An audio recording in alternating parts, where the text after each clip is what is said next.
Hello everyone. Here I am going to discuss about the chapter states of matter. And what is the states of matter?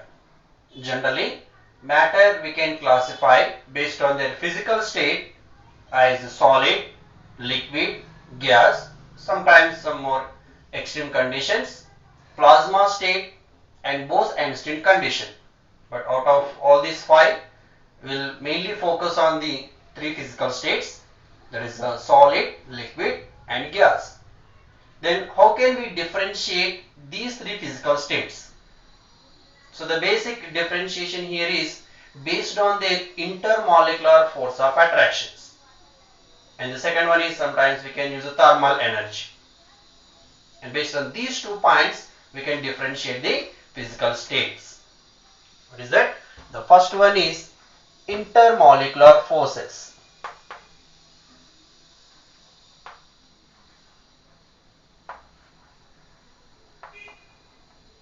And the second one, thermal energy.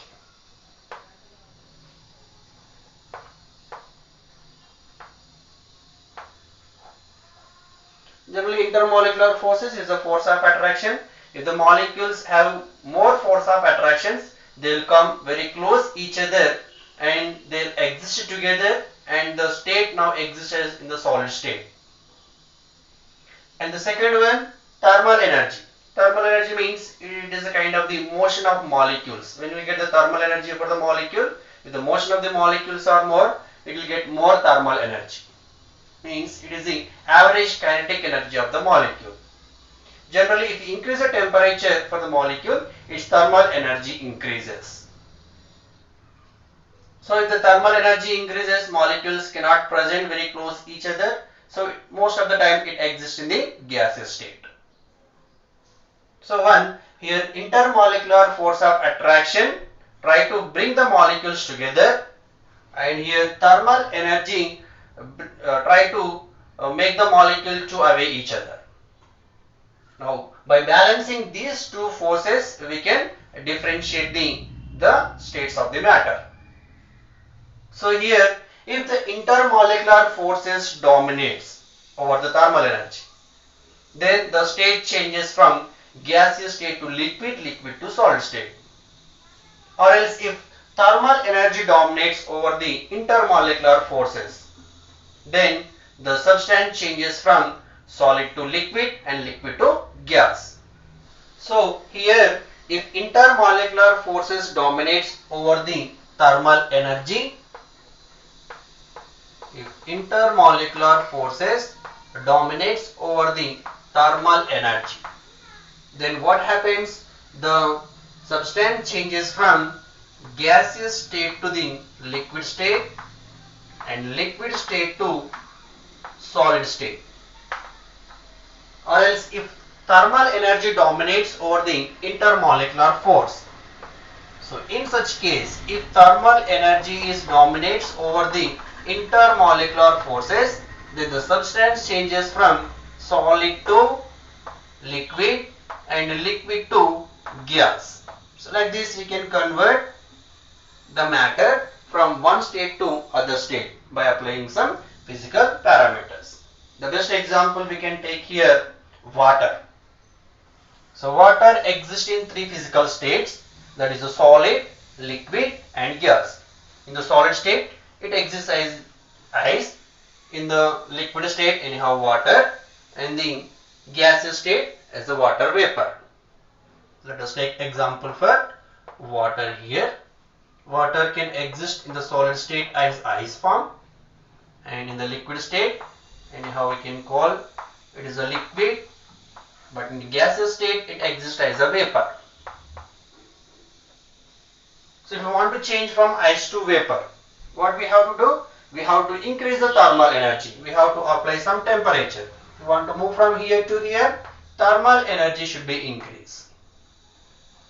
Here thermal energy dominates over the intermolecular force. Thermal energy, generally if we increase the temperature, thermal energy increases. And if you want to bring the substance from vapor state to the ice, that is a water, from its vapor to the ice, Again we have to condense the vapor, and next we have to freeze the liquid. Means we have to increase the intermolecular forces. Here intermolecular forces will dominate.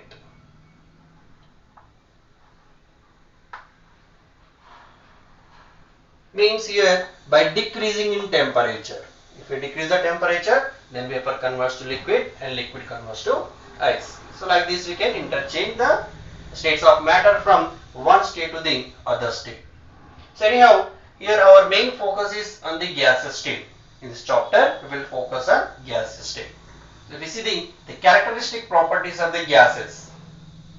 Here gases are neither having definite shape nor definite volume.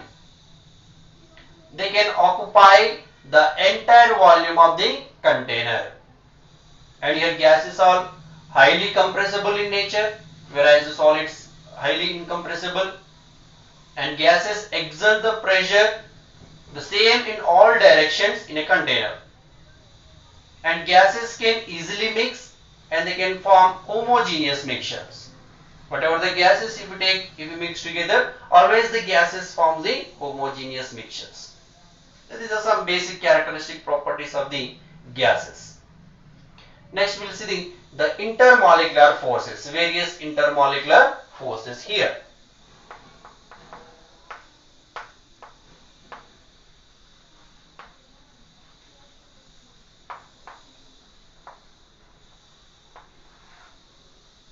Various intermolecular forces.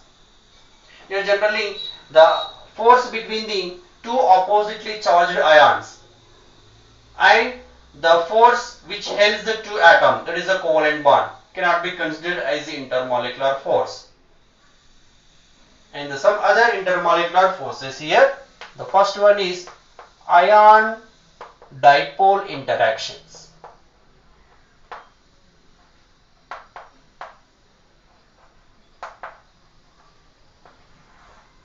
Ion dipole interactions. Here ion dipole interactions means the interaction between the ion, one dipole. Dipole means is a polar molecule which contain two poles. One is a positive and one is a negative part. That interactions are ion dipole interactions. So let us take example here. One ion in your place, one dipole. Here I will take water. The water is a polar molecule where hydrogen shows positive charge and the oxygen shows a partially negative charge. So it exists two poles, hence we can call it is a dipole. Now the interaction between this ion and this dipole molecule is called ion dipole interactions. So here all the water molecules surrounds the sodium ions like this. The ion dipole interactions will be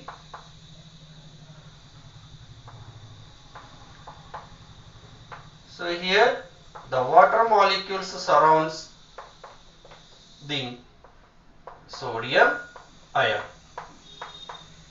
Then it will form sodium plus aqueous ion.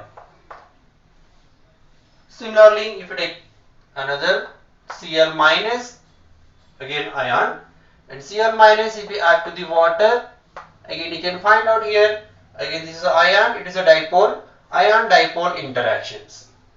Again here Cl minus is surrounded by the water molecules with ion dipole interactions. Cl minus and negative charge will be attracted by the positive charge on the water.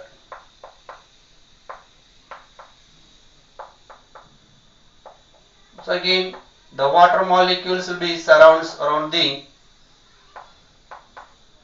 Cl minus and again they will form Cl minus aqueous.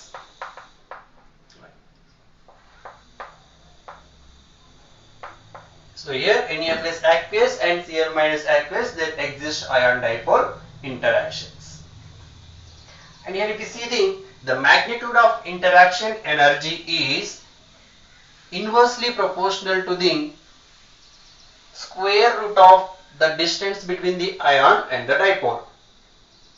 So here magnitude of interaction energy.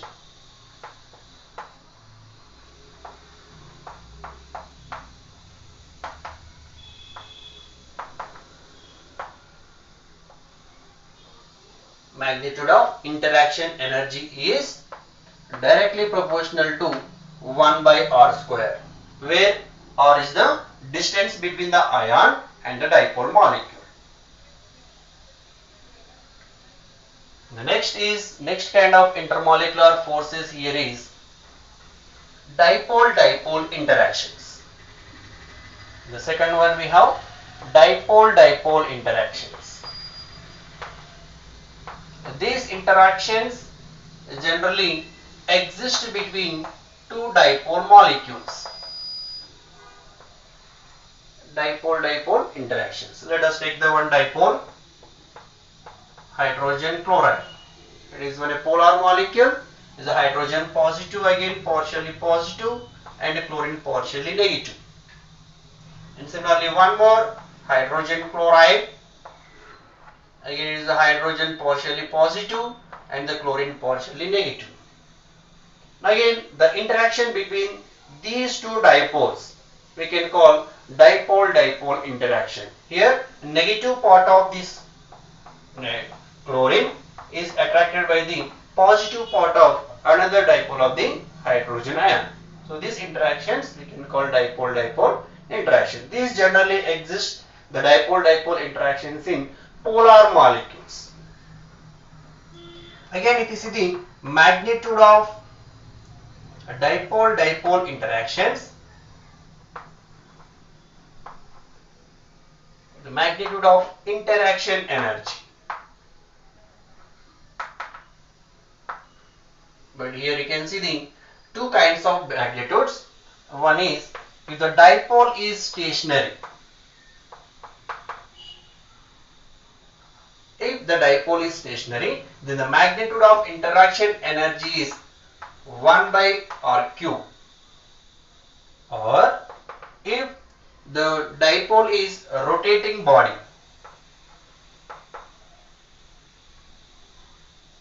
if it is a rotating body, for rotating molecule the interaction energy is 1 by r power 6. These are the different magnitudes for a different situation.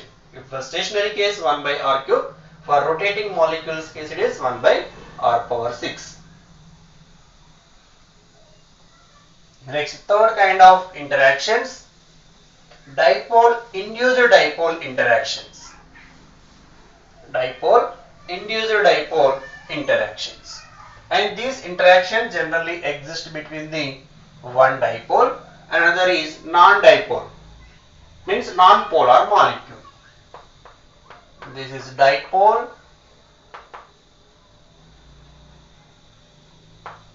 induced dipole interaction.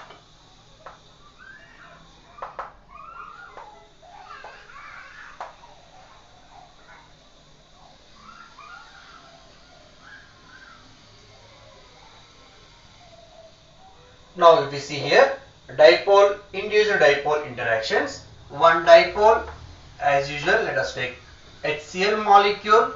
It exists positive charge partially and partially negative charge, and this dipole molecule it brings to get close to the one non-polar molecule like chlorine.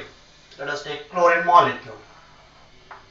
Here electron charge uniformly distributes, but whenever we bring this dipole molecule close to this non-polar molecule, so here there exists some polar nature in this molecule, means this dipole molecule slightly induces the polar nature in this non-polar molecule. Now what happens when you bring this dipole molecule very close to the chlorine? You can see the situation like this. So this slightly induces this molecule and the electron cloud will undergoes unsymmetrical in nature. So the molecule undergoes a slightly deformation, unsymmetrical.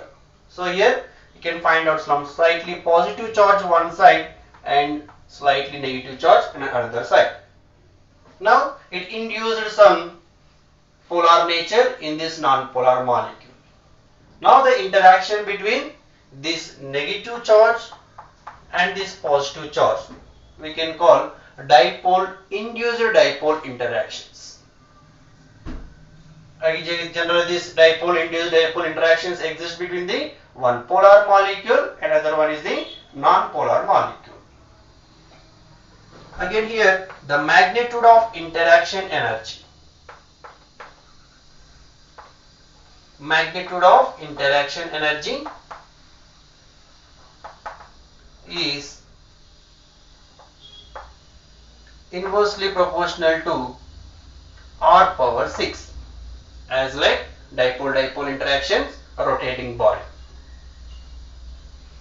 And the fourth type of interactions here, London forces. Sometimes we can call these are the dispersion forces also. The fourth one is London forces.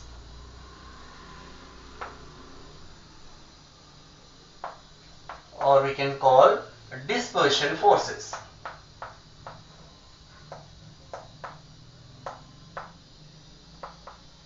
London forces or dispersion forces. So these London forces exist between the two non-polar molecules. Hence it is also called induced dipole interactions. Or we can call it also instantaneous dipole interactions.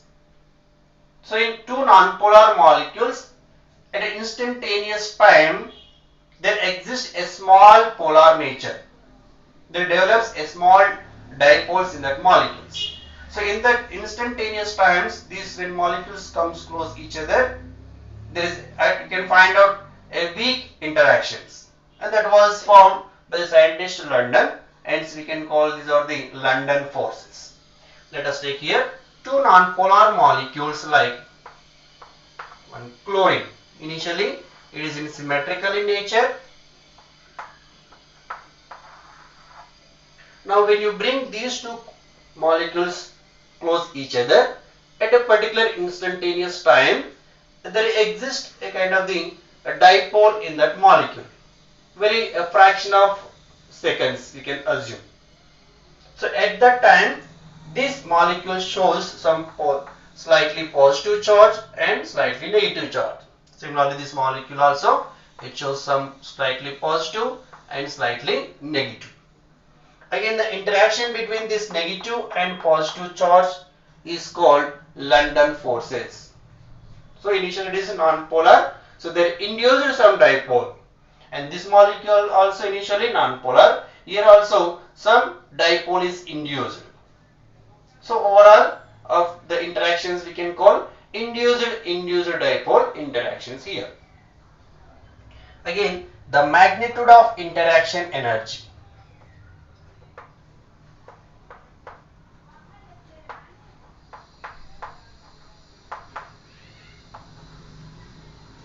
Magnitude of interaction energy, in this case 1 by R power 6. Very weak interaction energy we can observe in case of London forces. And these London forces are directly proportional to the polarizability of the molecule. The molecule is having more polarizability nature, then the London forces are stronger. Here London forces are directly proportional to the polarizability of the molecule.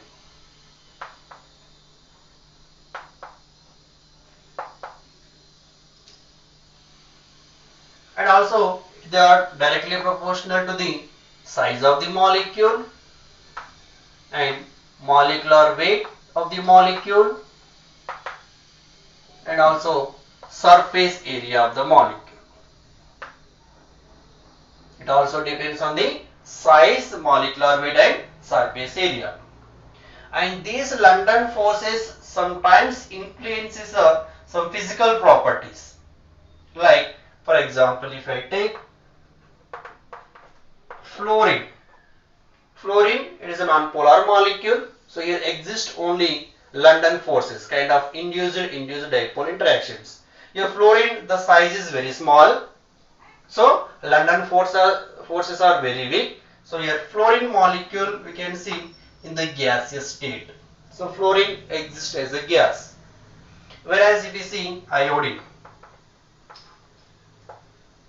the size of the iodine compared to fluorine is very bigger. If the size of the molecule increases, the London forces increases. Anyhow, we know that if the force of attraction or intermolecular forces increases, the substance changes from gas to liquid and liquid to solid. So here iodine exists in the solid state. So these are some influence on the physical state based on the London forces. Now one more kind of intermolecular forces here. Hydrogen bond.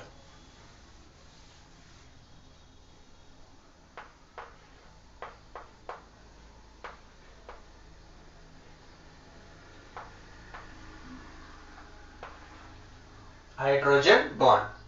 See, hydrogen bond is a kind of the dipole-dipole interactions. It is a type of dipole-dipole interactions.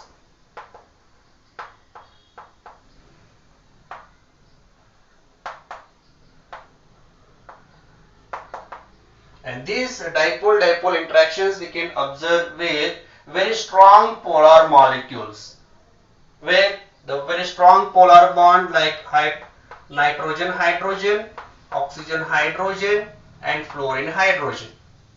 So these molecules generally exhibit this hydrogen bond. Again, this is polar molecule, polar molecule, polar molecules. The bond between the highly electronegative element and the hydrogen is called hydrogen bond. And here the magnitude of interaction energy again for hydrogen bond case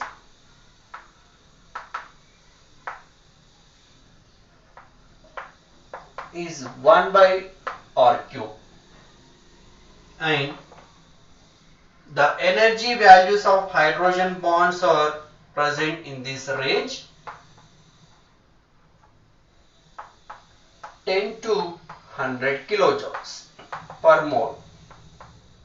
The bond energy of the hydrogen bond is 10 to 100 kilojoule per mole. So these are some various kinds of intermolecular forces. If you like this video, please like, share and subscribe to my channel.